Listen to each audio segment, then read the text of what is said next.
Hey, what's up guys? Tyler here with Secure Team. Something has been discovered down on the moon.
So throughout history, UFOs have been sighted by astronauts, astronomers, and civilians in outer space as well as here on the ground.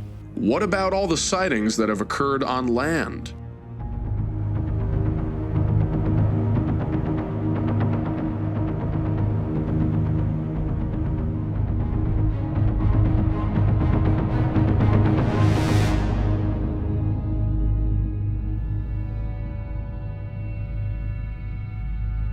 I think there has always been this social stigma that's been attached to people who have been able to record UFOs and actually believe in what they have recorded as something potentially unnatural or not of this earth. Tell me about the first time you noticed something strange in the sky above Dunedoo. Well, I came out here in late 2012 in August, and pretty much the second night that I was staying here, I noticed a strange ball of light moving across the house in the backyard, the property behind us, and it was moving very slow over the rooftops, and it was actually illuminating the rooftops underneath it as it was moving.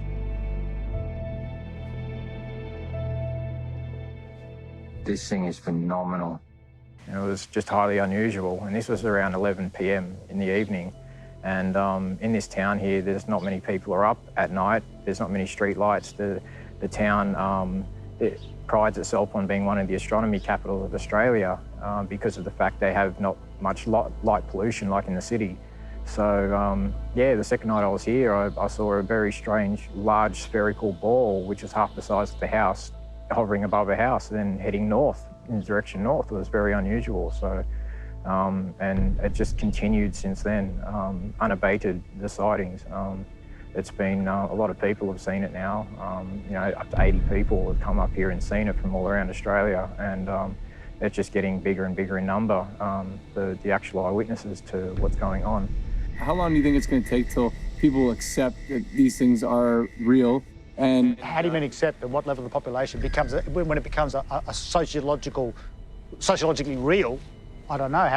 When does it reach a level like that? It won't happen in Australia. That's what really scares me, because what we're interested in is technically not normal. And as Damien told you, he almost attracted a psychiatric label for filming what he's seeing. So they're implying it was a hallucination, but he's filming it. To me, you're attracting a decent case of medication if you think I can film my hallucination. But a doctor can suggest that with a straight face. That to me is really scary. Because this is aberrant belief, an aberrant belief system. We're on the fringe of society. This is an outlier belief system. This is insane what we're talking about. But tell me, what is sane? Well, sane is being a robot, taking your brain out and just going to work and doing, and never thinking outside the box. That's how they classify sanity. Never actually think. But none of us are running around like headless chooks. We're all holding down jobs and mortgages and blah, blah, blah. So we're not completely nuts. But our belief system is nutty enough to actually look up into the sky. And Damien's made it even more dangerous because he's filming something that's not supposed to exist. While it's been widely discussed that UFOs are of an alien nature, we are starting to realize that many of these may also be man-made.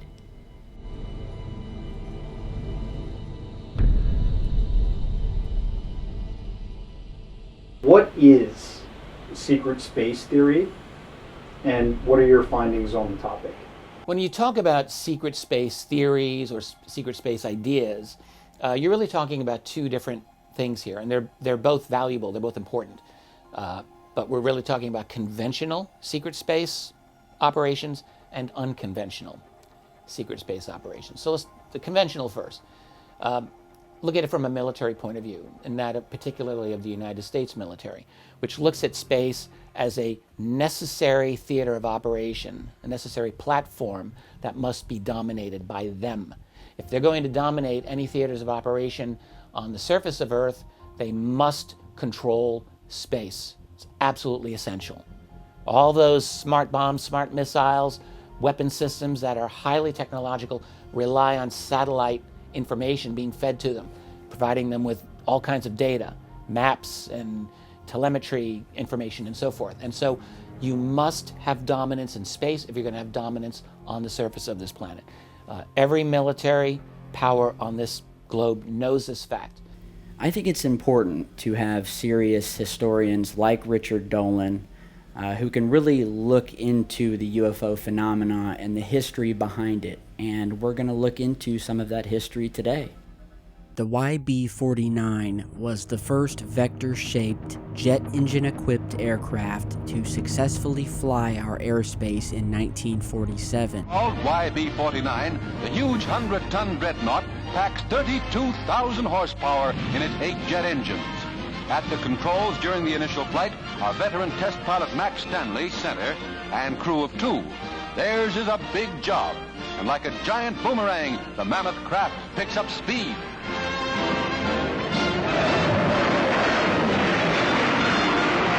Trailing streams of smoke from its jets, Uncle Sam's latest ace of the atom age passes its test with flying colors.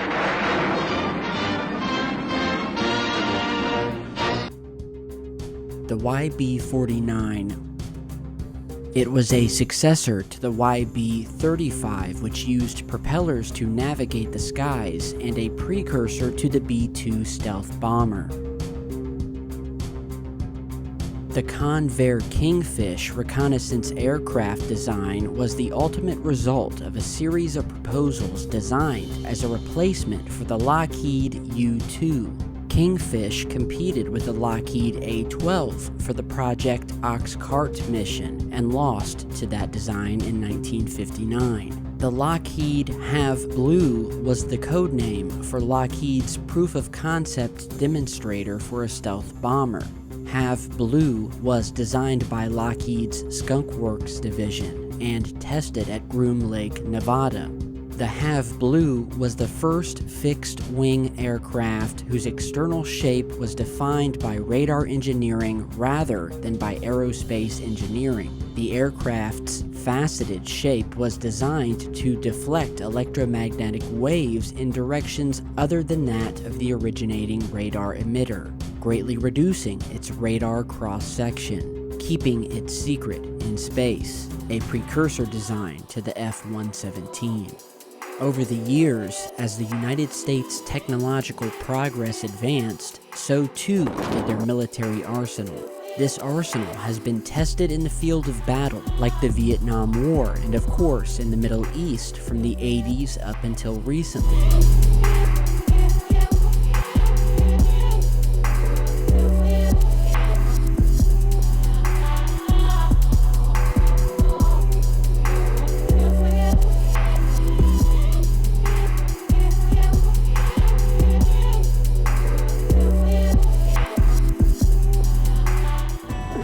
Over Baghdad have been illuminated.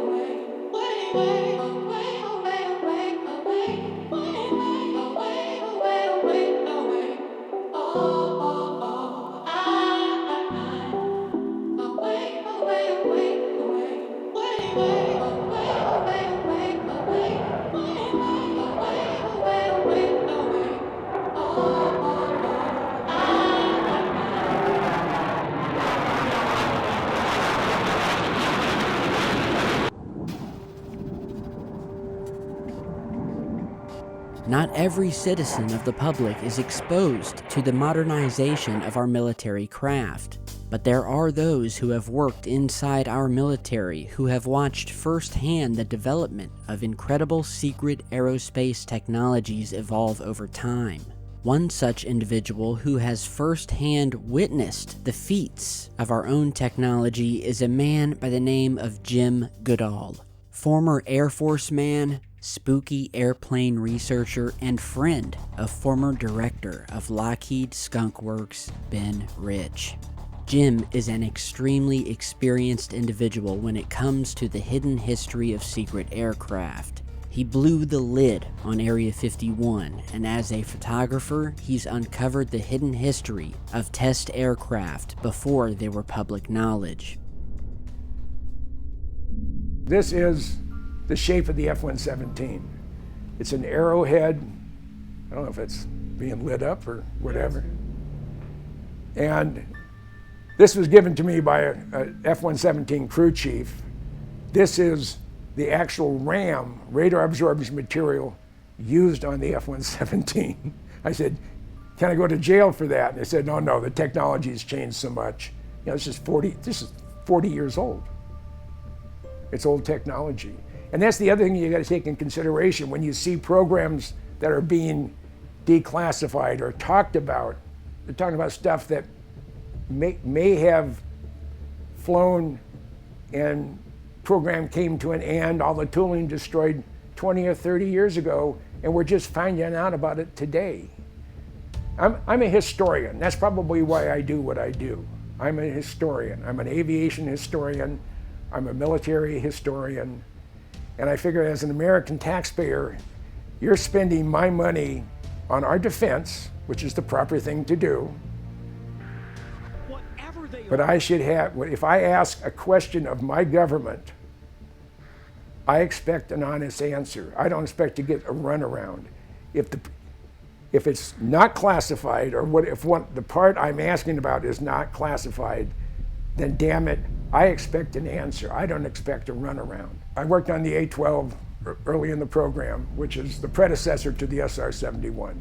It's the single place CIA funded and operated Blackbird. They were flight tested and based out of Area 51, but they were operationally, they flew out of Kadena Air Base, Okinawa. That's the same place the SR-71s operated after the A-12s were replaced by the SR. I worked in nav systems, but primarily telemetry. So that's the primary reason I was at Edwards, and one of the reasons I flew into Area 51 is to install some more additional telemetry equipment. The stuff I was working on wasn't classified. The programs that were monitoring were. That would be flight testing for the XB-70, the YC-140 one-star lifter, and of course the Blackbird. On May 30th, 1967, Mel Vavadich flew the first A-12 from Area 51, air refueled twice, and flew from Area 51 in central Nevada to Kadena, Okinawa in 5 hours and 29 minutes. If you're going to take a commercial airliner today, it'll take you 17 or 18 hours for that same flight. Mel was the first guy to fly an operational mission, and that was on May 30th, 1967. When was it unclassified? The last flight was on the 21st of June, 1968, and it wasn't until the fall or early winter of 1988, 20 years after he was retired, that they admitted to the existence of the single-place CIA version of the Blackbird, referred to as the A-12. So if we go back to the early history of aeronautics and we look at some of the craft that have been created and built by the military industrial contractors over the years, many of them have taken on the shape of a boomerang, a V, or dare I say, a triangle. You're going to have a militarization of space, and you're absolutely going to have a kind of natural escalation of weapons, like an arms race in space, and that's going to require a significant classified component of that militarized space. And so that is a secret space program, and there is no argument against this whatsoever. Like, everyone knows that this is the case. We've got the NRO, the National Reconnaissance Office, for example, which has been operational since 1960, and they have had a significant presence in space that's almost completely, not almost, is completely classified. We have essentially zero real tangible information about what the NRO is doing, or the most bare bones stuff, that's all. And you've got the Navy, you've got the Air Force, both of which have classified space elements, and now with a unified Space Force, that's all going to be reorganized, but you're going to have massive classified components to all of this. So that's a conventional way to look at a secret space program, and that will incorporate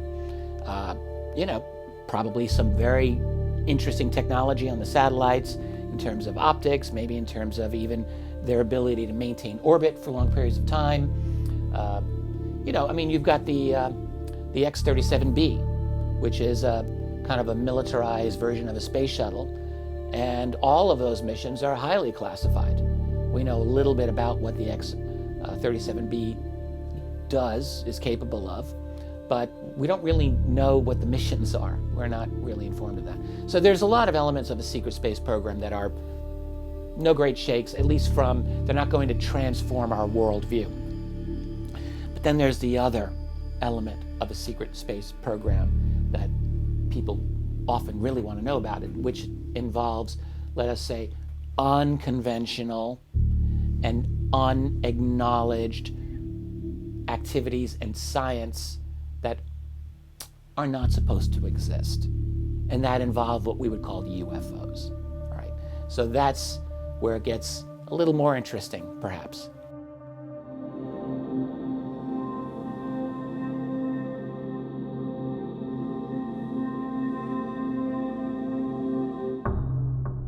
I had a dear friend just pass away. He is a retired SR-71 pilot named Dave Fruhoff. And Dave retired as lieutenant colonel. I'm talking with Dave, and I said, Dave, do you believe in UFOs? He said, absolutely, positively, they do exist. He said, I was flying a night training mission in an SR-71 out of Kadena, Okinawa.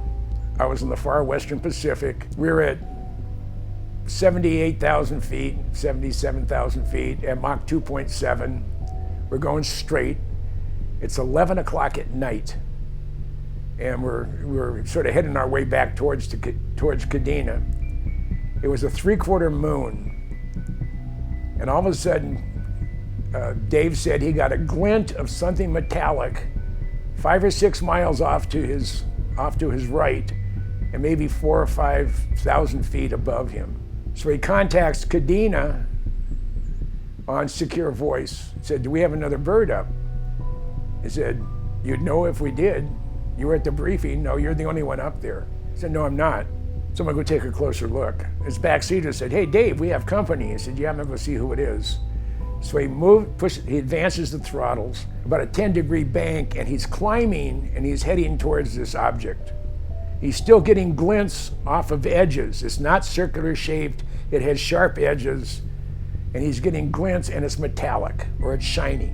He figured when he was about a mile or two away from this object, and still a couple thousand feet below it accelerated at about a 30-degree angle of attack and left him in the dust. About 85,000 feet to 180,000 feet.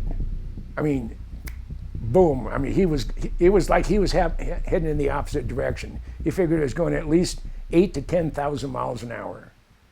In 1978, cosmonaut Pavel Popovich claimed he saw a sparkling white object in the shape of an equilateral triangle flying at about 10,000 meters above Earth.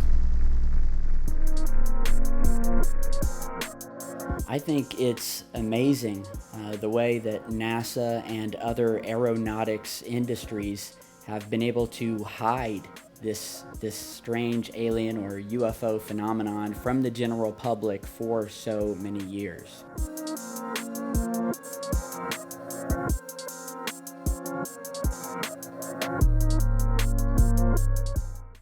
And on that side of it, what I would say is that, you know, we don't have firm authenticated proof. We don't have an admission from the government, from the military, from any of those people that says, yes, there are UFOs out there, or we have constructed a element of our space program to deal with UFOs that are out there.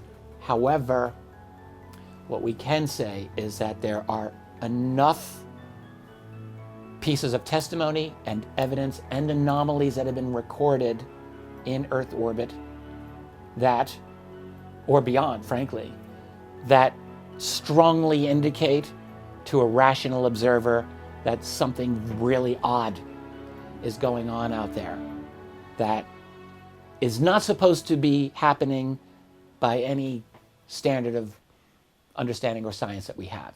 So that's where you start getting into, is there a secret space program that is connected with the UFO phenomenon? And I personally think that the answer to that is there absolutely is. And the real question is, how far does it go? What are the real contours and parameters of this presumably very secret classified space program? And that's where, you know, I don't know anyone who actually knows the full dimensions of how far it goes. In other words, do we have black triangles that can go beyond Earth orbit to a nearby planet or the moon or something like that? I mean, there are people who make this claim. Or do we have replicated alien tech in terms of, you know, like the legendary ARV, the Alien Reproduction Vehicle? Did we actually make that, and has that gone throughout the solar system? But we don't have proof of these things, but we have our stories, and some of them are pretty darn interesting, and some of them are maybe believable to those of us who've looked into it.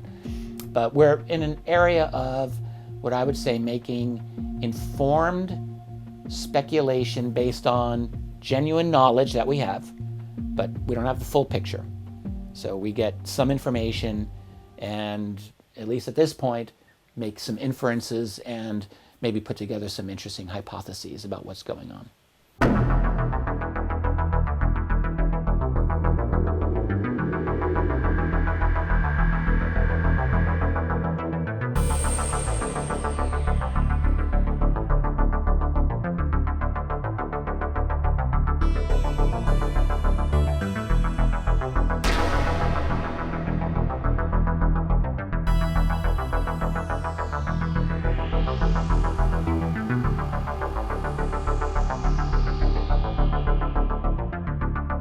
as you watch, notice all of the different signs of triangular or Tr3b-like objects in all of the mission patches and NASA imagery.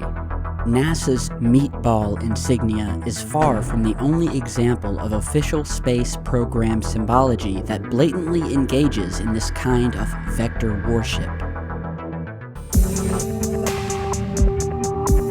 This is NASA's official seal, which was also designed back in the late 1950s at the same time as the meatball insignia. Created for what NASA describes as usage in more formal settings, note how the layout of the official seal also allows the vector symbol to feature prominently.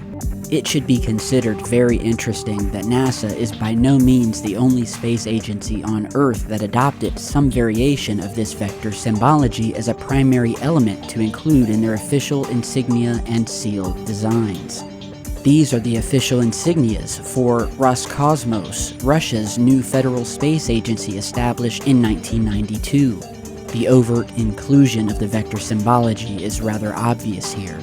Likewise, in the case with the official logo for StarSim, the joint Russian-European organization that, since 1996, has run the ultra-dependable Soyuz rocket program. Established in 1996, the Chinese National Space Administration and their primary contractors, the Chinese Aerospace Corp, both decided to employ the vector as the main component in the design of their official insignias too. The Japanese Aerospace Exploration Agency also felt it prudent to ensure the vector symbology featured heavily in their design. The official insignia of the Canadian Space Agency made sure to include the requisite vector warship as well, as did the NSPO. The ISRO, India's space research organization, so did the Belgians, the French, and the Swiss. South Korea could not avoid including a variation of the vector either, and neither could the new UK Space Agency, German Aerospace, Turkey, Malaysia, Ecuadorian Civilian Space Agency, Iran, Saudi Arabia, Indonesia, and even Bulgaria. All those space agencies from around the globe decided to include some variation of this particular symbology in their official insignias. And paying homage to an old American hypersonic wing design from the late 1950s is absolutely not the reason this global vector veneration exists. Are you starting to see the pattern?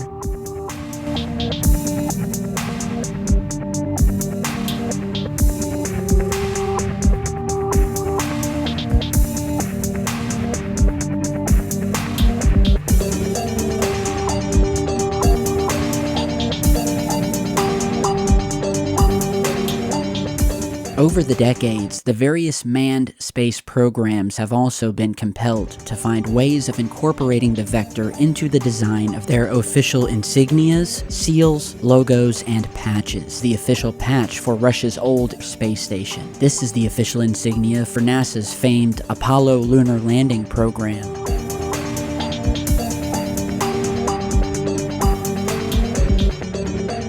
For example, the official insignia of NASA's STS space shuttle program is comprised of more than one representation of subtle vector symbology.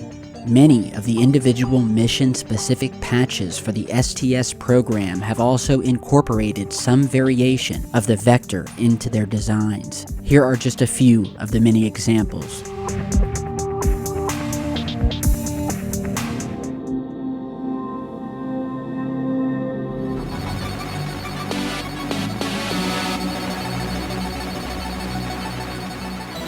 Since 2000, the various long-duration expeditions to the International Space Station have also not been able to avoid the use of the vector symbol in their official mission insignias. Sometimes the symbology is displayed quite overtly, and sometimes it is buried in design subtly. See how the shape of the book's open pages, as well as the rays of the sun, both create and disguise the vectors? Nonetheless, whether sweeping or straight-edged, blatant or subtle, this V or inverted V symbology, in some shape or form, is there.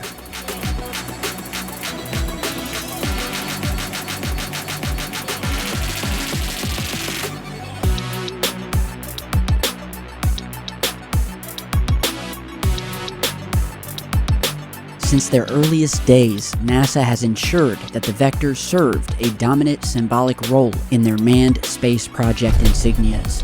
It should be obvious by now that NASA and virtually every other space agency on Earth have a clear infatuation with this shape. And it is also worth noting that it is not only the civilian space sector that blatantly worships some variation of this vector symbology. In the military realm, the US Department of Defense makes use of this symbology over and over again in their many space-related programs. Again, here are just a few examples.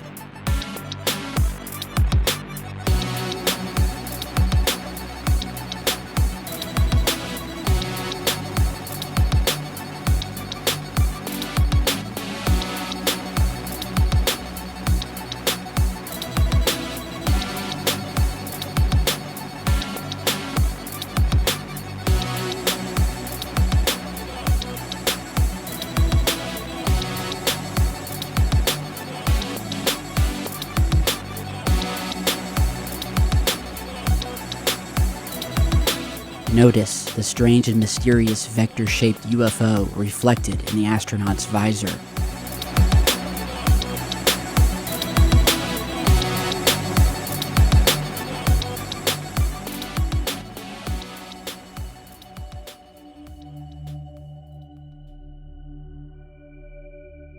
We leave you much that is undone. There are great ideas undiscovered, breakthroughs available to those who can remove one of truth's protective layers. My name is Alara. I kind of woke up to the ET presence, and I would say got activated in late 2017 when I had a close encounter with a spacecraft that was about 50 feet in front of me, that decloaked in front of me. After that happened to me, I started going to UFO events and conferences and so forth, trying to seek out other experiencers and begin to get some understanding of what happened to me and what the truth was about this planet, what was going on here. So in 2019, I went to Contact in the Desert in Indian Wells, California. And when I was at that event, I decided to go to the CE5. I think it was on a Friday night. I went to that CE5 event, and a lot of kind of unusual things happened that night that I was not expecting to happen. During that CE5 event, I did see a couple of ships phase in and phase out in the distance, lots of like activity like that. But what was very interesting was that there was a very heavy military presence there throughout the entire evening. And I kind of was puzzled as to why, because I didn't see that much activity to justify that kind of military presence. There was one really unusual event that happened that night while I was at that CE5. There was these two, I don't know how to describe them, except they looked like butterflies that were on fire. They were very unusual. And I've never seen or experienced anything like this. They sort of phased in and phased out probably 3 times. And when they phased in, they would dance, and they had the whole crowd in awe. The crowd was just tripping on these butterfly UFOs, and they were dancing, and then they would phase out. Anyway, it was a pretty intense experience.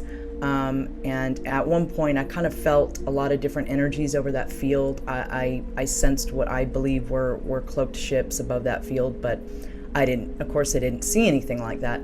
So I ended up leaving the event. I think it was around 11 o'clock at night. I left by myself, got in my car. I was staying at a hotel about 2 miles away that night. When I was driving to the hotel, I noticed this really bright white light in the rearview mirror. So I was about a mile away from the hotel at the time. I drove to the hotel parking lot. I parked my car and I got out my phone and I started taping this white light. And it was a ship, and it was sitting above that field at the CE5 that I just left, where there was nothing going on. I remember thinking, I wonder if anybody at the field can see what I'm taping right now, because it was really bright and it was very significant. So I was taping that for about 30-35 minutes. It was there for quite a while, just sitting above that field. And at a point, I ended up going back into my room and playing the footage back. Well, when I played the footage back, I noticed there was a Tr3b sitting there cloaked above that ship, above the field, the entire time.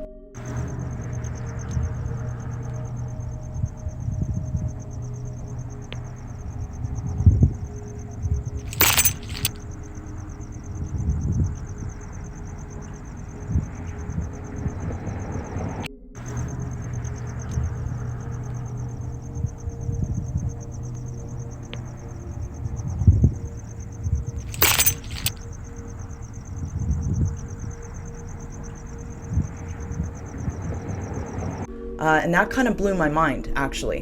What I thought was really significant about that was, number one, that my phone picked this up, but I didn't see it with my naked eye. I thought that was interesting. I also thought it was interesting that here, if you really look closely at the footage, it looks like there's more than one, although one stands out far more than the other. So I thought it was significant also that there was a Tr3b craft, whether there was one or two, sitting above the field of a CE5 event at a major UFO conference. I thought that's kind of spoke volumes about what's going on here. And so if you ask me, I think that we've back-engineered alien technology. I think our secret space programs have really super advanced stuff that they back-engineered. And I think they're hiding it from the population. And I think they're able to do this because all of these craft can cloak to our naked eye. Also, it occurred to me later that those two butterfly UFOs that were on fire, that perhaps those, that I was right about my intuitive hit on those, and maybe those were a projection coming from one of those cloaked ships above the field.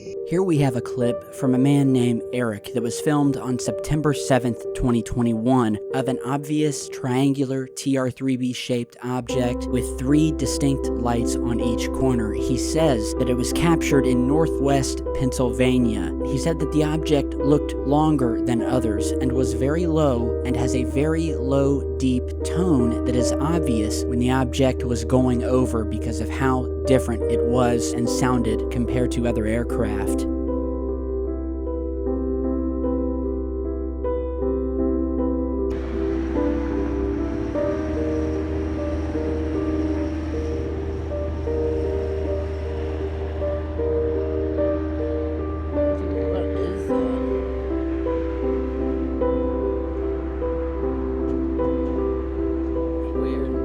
Here we have an almost identical object to the clip that you just saw, with white glowing lights on each corner forming a triangle that seems to be moving steadily and silently as it passes above and finally fades off into the darkness. The man who recorded this, Joe Wall from New Hampshire, said, quote, "I made a little compilation where the original video plays first, then with it zoomed in and slowed. I thought it was pretty insane. That whole town kept losing power that night as well. It would go off and back on. Couldn't even use my debit card at the gas station. I stayed at a hotel right there."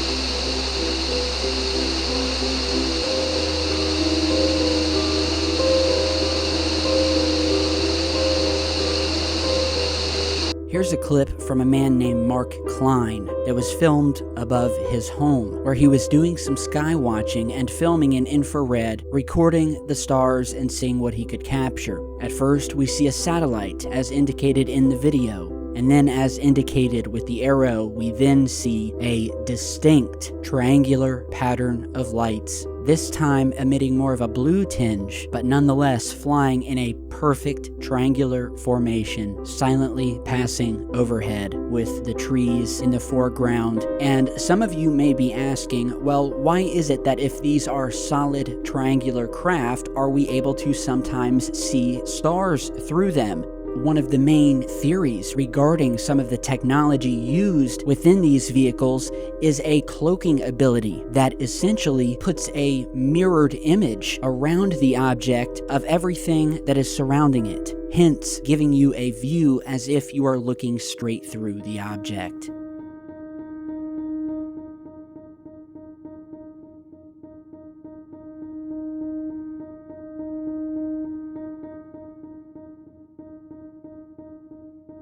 In this amazing clip, we have another object that is extremely similar to one of the earlier clips we showed of another one of these triangular formations of lights moving in a perfect synchronized fashion as if the lights are locked in with one another. The man who captured this, Michael Serrata, said, quote, "I captured footage of a huge triangle formation or possibly a single object 2 months ago. I have since filmed other triangular UFOs similar to this object, but are different triangle-shaped formations." And as the clip starts, we see a few objects moving through space, and we can see laser pointers being used to attract the attention of whatever these unknown objects are. And so as they were focusing their laser pointer on the one object towards the center of the screen, they completely miss what comes next, what appears to be nearly identical to the earlier clip where we have this time 3 fiery red glowing lights to the right of the screen moving upwards to the northwest, where you can almost make out the angle of the way the object is being viewed by the distance and the way the lights look, from the brightest light being closest to the camera and the furthest and smallest light a little more hard to see in the background, as if the object is tilted. Here you're seeing an enhanced version of the formation of fiery red lights that once again could be a formation or could simply be a solid craft using some sort of cloaking technology.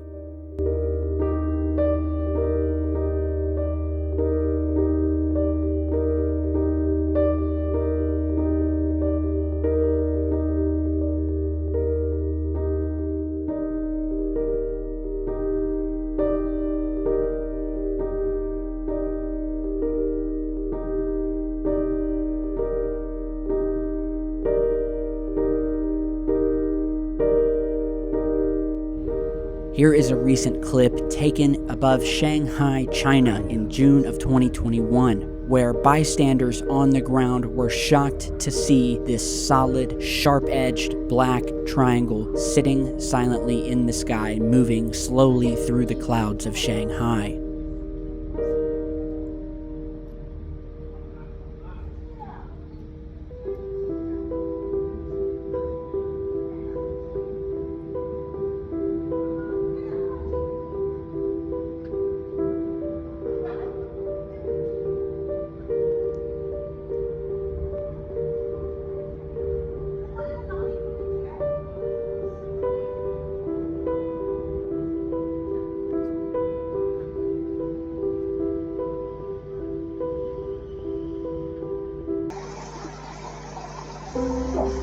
Now,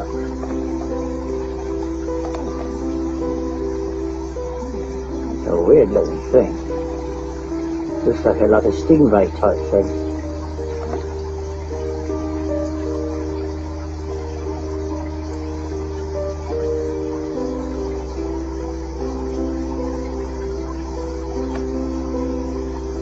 Here we have what the viewer called a stingray-like triangle object that was captured in the skies over England on August 16th, 2021.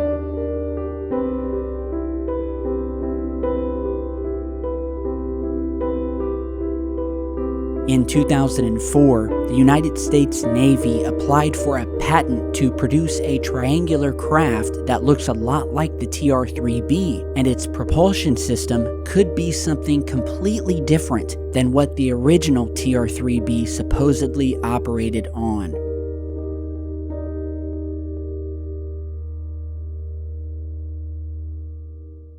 My name is Edgar Rachel Fouché.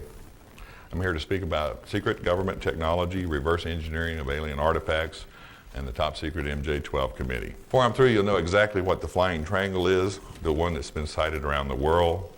It's the most exotic and classified aerospace vehicle that's ever been built. It may be stealthily hovering over Phoenix, Belgium, or your city. The company in question was involved in developing the Tr3b gravity disruption device called the magnetic field disruptor, which is the circular accelerator part of the Tr3b, which I'll go into more detail in a minute. So I first learned about Ed Fouché back in 2004. I was just doing some research on anti-gravity, and I found an old presentation called The Case for Anti-Gravity. And right towards the end of that, they had mentioned Ed Fouché and quasicrystals and metamaterials, which I started looking into, found, Ed Fouché's, original presentations from IUFOC in 1998, this idea of rotating mercury plasma engine. And so I started making a couple of videos on the physics ideas behind this anti-gravity spinning mercury centrifuge engine and that whole gem theory thing. And that caught the attention of someone who knew Ed Fouché, a guy named Ella McCoy, who had a YouTube channel back in the day, but he put me in touch with Ed Fouché. The rest of this video, although not complete, is a list of man-made advanced propulsion, or as those of us in the know like to call them, alien reproduction vehicles. I'm going to go over a few known examples of these, and how to differentiate between them and actual alien vehicles, those produced and flown by extraterrestrial entities. The first on our list is the Tr3b Flying Triangle, which is the craft we see in the first ever episode of X-Files. This craft was the first ever prototype ARV to use the superfluid anti-gravity centrifuge engine. It looks like they built the engine first and then came up with the aircraft design to build around it to make it fly. If you notice, the fluid is rotated inside of a small semi-spherical container located at the center of the craft. Since the Tr3b uses an accelerator with a small radius, it only succeeds in eliminating 85% of the total weight of the craft. Thus, the rest of the lift is provided by 3 thrusters at each corner of the triangle, similar to the PV-704's use in the Avrocar propulsion drive, only these run on liquid oxyhydrogen. These serve to stabilize and control the flight of the craft, as well as a portion of the lift. Stabilization and direction is a key design problem with craft that utilize a superferrofluid anti-gravity engine. Note the 3 stabilizer units mounted on the underside of these other craft. These are most likely some sort of specialized gyroscopes, but they also could be some sort of wave amplifiers, as Bob Lazar suggests. Either way, their function is more or less the same: stabilization and direction. You can tell by the fact that there are 3 of them. It appears that they also double as tripod landing gear. Brad Sorensen produced this drawing of an ARV, or alien reproduction vehicle. Here are some other photographs of similar craft, which in my opinion are all man-made products of the secret government. To me, the most fascinating vehicle from the Aurora program has been the Tr3b. It's a triangular-shaped vehicle that uses a circular accelerator, as you imagine a circle within a triangle, that rotates a mercury-based plasma at 60,000 revolutions per minute, pressurized at 250,000 atmospheres, and supercooled to 150 degrees Kelvin.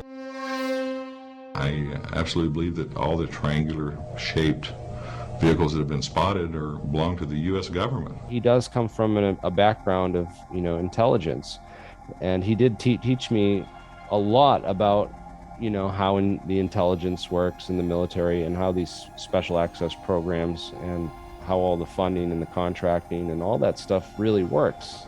He did teach me an incredible amount about, how that stuff, really functions behind the scenes. But it also helped me, verify a lot of what he was saying. First off, we asked T.D. Barnes if Bob Lazar ever worked out at Area 51, and his answer was straight out no. He was former special projects manager out at Area 51 for almost a decade. When I asked him if Ed Fouché, if he could, ask around and tell me if Ed Fouché worked out there, his response back was, I can neither confirm nor deny whether Ed Fouché worked out at Area 51. And that kind of, confirmed it for me when T.D. Barnes said, he can't confirm nor deny whether Ed worked out there. That was like, well, that means he worked out there, you know? What was it about his explanation of the physics of the supposed Tr3b that piqued your interest and made you think, maybe there's something here? The thing that interested me first was that there was a couple different sources talking about this rotating superconductors. Research was just coming out. A lot of that research was being done at NASA at the time and was coming out through American Anti-Gravity around the same time. So we were learning about NASA's research with rotating superconductors, the Russian Podkletnov and his rotating superconductor experiment. And so I thought that there might be some sort of connection between, rotating superconductor anti-gravity research and this idea of a rotating mercury-based plasma. And so I began investigating that connection first, and that's what drew me initially to the propulsion technology side of it. But then the mention of quasi-crystals and metamaterials and all the interesting scientific literature I started finding when I began researching those topics made me instantly realize that, this was, metamaterials are used for invisibility technology. And then I started, realizing all the technology that, all the research that has been done out at Area 51, Project Rainbow and all this other stuff. And I was able to confirm that a lot of those, these materials were in fact, something special, and that, some ordinary staff sergeant from the military knowing about these things, there was something, maybe something more there, because it wasn't something that your average person talked about. In 1998, no, it was virtually unheard of. In fact, a lot of the physics literature, you can't find a lot of metamaterials. You can't find a lot of stuff in the literature on metamaterials or quasi-crystals before 2002. And then Fouché was talking about these things in 1998, nearly 4 years earlier. So that sort of, really made me say, wow, this is something you should be paying attention to and looking deeper into. When I started researching quasi-crystals, I realized that the guy who discovered quasi-crystals, Dan Shechtman, did his postdoc after receiving his degree in material science from Technion University in Israel. He went and did his postdoc at Wright-Patterson, so at the Wright State Materials Command, which is the exact place where we'd expect these sort of alien materials to be, to be present and being analyzed. So I thought that was a very interesting connection, that the scientist who discovered quasi-crystals did some work connected to Wright-Patterson Material Command on icosahedral phase crystals and stuff. So it was quite interesting to learn about that. Then, of course, if you research all the history of metamaterials, you'll find that these were developed pretty much at Area 51. Was a lot of the pioneering research into metamaterials and nuclear magnetic resonance and EMF response. Those technologies were pioneered at Area 51. Again, metamaterial is an interesting word. It's basically a metamaterial, for the layman, is a material that gains its resonant or response properties through its structure, not through its composition or what it's made of, but by just the natural structuring of the actual material. So it was discovered that grids, for example, had a different response, or things with sharp edges had a different response than smooth edges and rounded edges, which is why you see all those sharp edges on the F-117 stealth fighter versus the round edges on the fuselage. Then the quasi-crystals, because that was some deep insight into some interesting information, and how he knew about that and how he was aware of those technologies. I'm still trying to figure that out. And I think it might have been, he might have knew Hal Puthoff and might have gotten the information through Hal Puthoff. That was one contact I know that he had, because he talked about Hal Puthoff, and actually had his email and put me in touch with Hal Puthoff years ago at one point. So I know that he had some of these contacts who were into this black world physics stuff. So a quasi-crystal is a aperiodic crystal. It has a different phase. It has recurring symmetries, but it doesn't have innate symmetry at the basic level. It has a more complex symmetry shape. So were originally thought not to exist. In fact, one of the most famous scientists of the day, Linus Pauling, once famously claimed there's no such thing as quasi-crystals, only quasi-scientists, making a direct, jab at Daniel Schechtman, who's of course the scientist that made this discovery and won the Nobel Prize for the discovery of quasi-crystals. Also, quasi-crystals have very amazing optical properties, which is one of the main things that I took note of and started researching when I first found out about them. For instance, researcher from Princeton, New Jersey, Eric Quinones, showed that you could bend fiber optic signals at 90-degree angles without losing signal quality. So basically, you can build photonic computers out of quasi-crystals and metamaterials, and build waveguides that would use light in and photonics in a type of advanced circuitry. So that was what I first saw and started learning about when I first researched these things back in 2004. And I immediately, realized that, we're dealing with something very close to alien technology, or what I would believe alien technology would look like, describe as we think of it, engineered down to the atomic level. A rotating, a pulsating red light in the middle. We also talk about an object that had a vertical development. Those who could see it from the side saw a dome on the top of it. And in this dome, there were windows. In my opinion, it didn't have any influence at all on all the witness reports which were done before. So it has no influence, in fact, on the Belgian wave. But it's very unfortunate that we have shown this photograph as being the brand of the Belgian wave, as being the object that has been operating above Belgium. So what kind of aircraft were being developed in the late 1980s that could explain that Belgian wave of UFO sightings? Because I've had a number of people that have watched my videos on the Tr3b and came and said, listen, I had a sighting, I saw this craft, and there's nothing else that looks like it except this Tr3b thing that you're talking about. Nothing else that can describe accurately what I saw. So there is a lot of research that's being done in ufology into what kind of craft were being developed during that time, and could they explain this, or was it, a wave of visitors from outer space that were responsible? What are the origins of that craft and that people were seeing in those sightings? So we did look back to, Northrop Grumman and that 1991 Popular Mechanics article on the Tr3A, because we have a Tr3A. It's apparently there's blueprints on it. There's a contractor, Northrop Grumman, that developed the Tr3A. So that led us to thinking, oh, well, Tr3B's got to be another Northrop Grumman craft, because, it's just one letter off.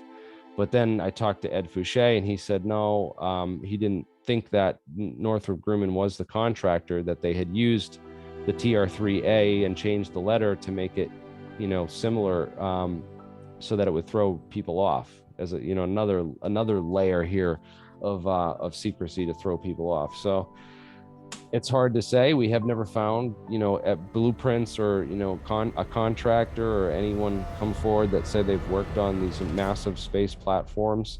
That apparently these platforms were developed for a secret space program, specifically as, transport vehicles to shuttle, men and cargo to and from space, to secret space platforms and locations.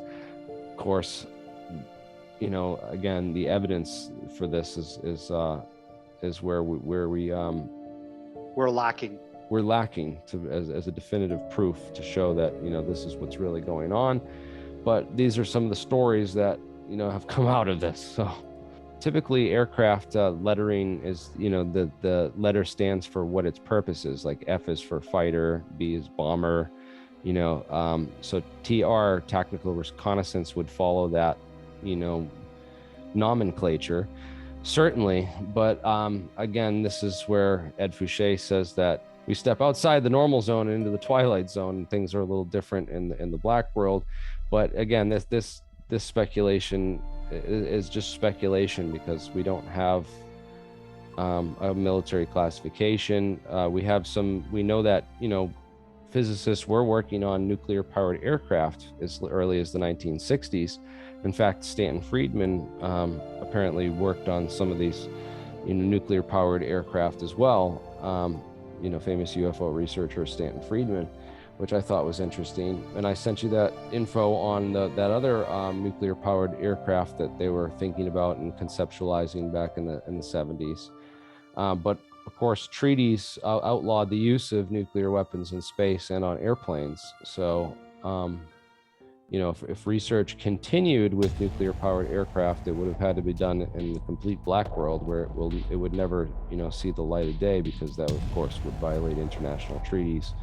And, so the Tr3b is basically like an illegal craft, and if it does exist or ever did exist, then chances of it being declassified are almost zero, because it violates international treaties for nukes and airplanes. So it's kind of like this dilemma craft. It's not like the SR-71 or the A-12 or the F-117, where after a couple of years of being out there, it's going to turn from a black world craft to where they have to admit to it and show it off. I don't think we're ever going to get that day where they roll one of these Tr3Bs out of the hangar and show it off to the public. I don't think that would ever happen, even if it were the case.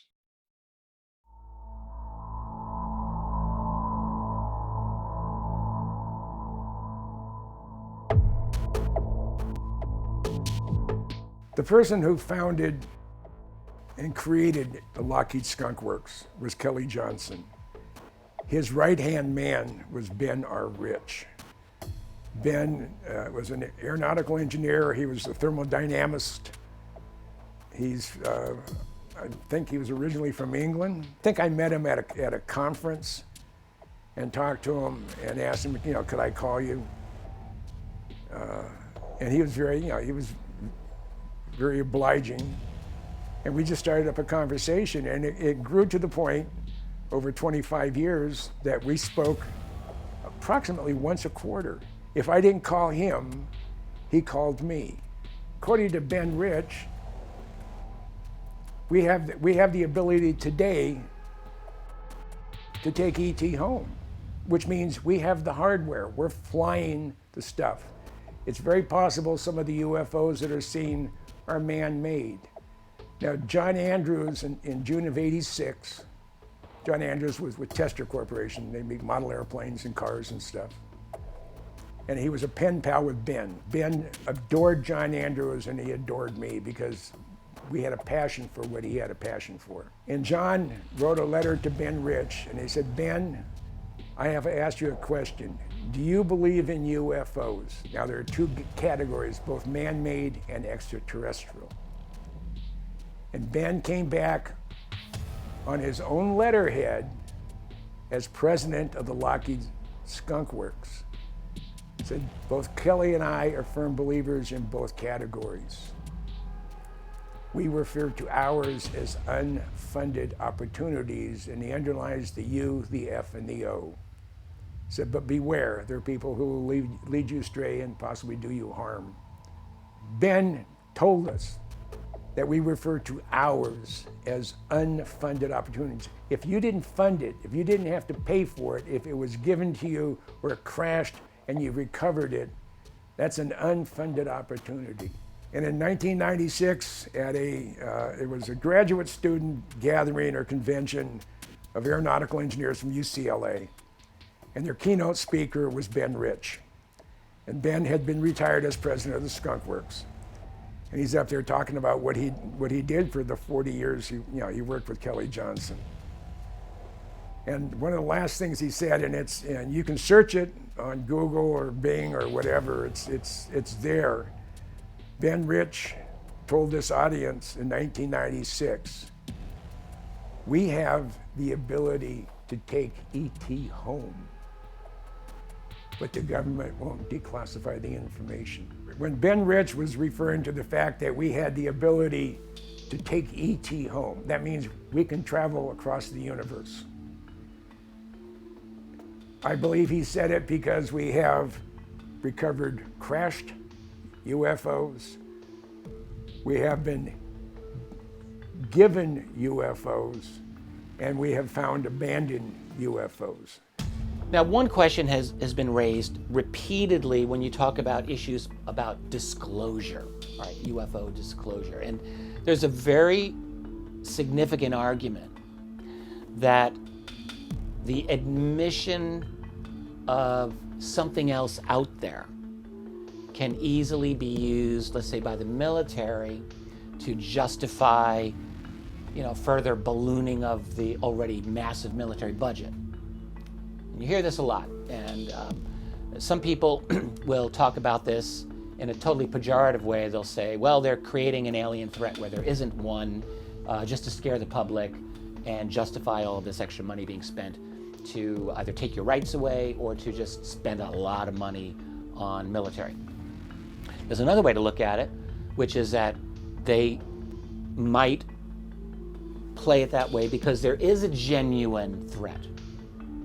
Like a lot of the folks who complain about the possibility of like a false flag or some kind of deception about an alien threat, they're working off the assumption that the aliens are definitely not a threat or are definitely beneficial. And where I stand on that is I think that's never been a rock solid assumption. There are people who believe that. I've just never been fully persuaded by the evidence that that's true. My own opinion is that, at least based on the behaviors that we have recorded, okay, is that I actually think that there are multiple groups and there's more than one. And from the information that we are getting, there's at least reason to think that one of those groups does not have our best interests at heart and may actually be hostile to us. And I've heard this again and again and again. And indeed, when you look at the long history of military engagements with these things, they're not usually initiating overt hostilities, although there have been pilot deaths in connection with UFOs. And some of the engagements do actually seem like they're being hostile, but generally they're just being provocative in one way or another. So at the least you can say there's some kind of trouble out there in paradise between us and at least one group of them. And if you're a military person, look, your job in the military is to defend your nation. That's your job. And if you've got even a potential threat in these other things, you have to, by your duty, you have to recognize that threat and you have to at least have a plan for dealing with it. That's just the reality. So does that mean they're going to go false flagging us or they're going to be legit? And look, I don't know. I don't have every answer here either. But it's not illegitimate, at least, a priori. On the face of it, it's not illegitimate to at least explore the possibility of the threat. That's my position. What attracted you to physics? I taught physics and astronomy here at Nebraska Omaha for 34 years. And during that time, I also taught for 17 summers and for a number of times during the year at Lawrence Livermore National Laboratory in Livermore, California. I had a security clearance and I studied the effects of nuclear weapons. I studied electromagnetic theory and nuclear theory, a bunch of different things, and atmospheric physics. And I did that for 17 summers, and that was a big part of my research. I also got a grant to work for NASA. STS-48, September 13th, 1991. It appears there is something coming from the Earth's surface in response to an object entering the atmosphere. Soon after this footage was shot, Dr. Kasher wrote a full scientific analysis of the event. He submitted his findings to NASA and the public. I don't know what this thing is, but it's really a very interesting object too. Water dump attitude will take about 15 minutes, and in order to start the dump on time, we'd like for you to do that maneuver now. We need it to prevent contamination. Okay, I understand you want us to start the supply water. Depending on how far away from the shuttle they were, was an extraordinary thing, to the extent that if they were 10 miles or farther from the shuttle, they behaved in ways that were vastly beyond anything that we can do on the Earth. 4 NASA employees were given this to offer their opinion. They just watched the video. They did no analysis of it. And what they came up with was reasonable, that it had to be ice particles, and that's as far as they took it. Did not say a single thing about, there were 2 streaks that went up through there, like you might expect from a missile. I was able to rule out at least 5 different proofs that they were not ice particles. And if they weren't, the only other viable option is some kind of spacecraft. And the way it behaved, again, I can't prove how far away it was from the shuttle. If it was a mile away, that's unbelievably close. It's dangerous. If it's 10 miles away, it accelerated in a fashion that was beyond anything that humans could stand. 100 Gs it would be, which would destroy a human being. And then if you start going out beyond 10 miles, then we're talking about quantum leaps in technology beyond what we have. And so, to me, the logical conclusion is that these were spacecraft from somewhere else out in space away from the shuttle. And it's hard to explain those 2 streaks that went through there unless it is in terms of, one good explanation might be that they were missiles, that we might be firing at them, and that's a scary thing too. Dr. Jack Kasher is another perfect example of a NASA employee blowing the whistle on UFOs. As we continue into modern space exploration, NASA became more sophisticated in their approach at hiding what they were recording above and beyond. Houston, this is Discovery. We still have the alien spacecraft under approach. We have an unidentified flying object.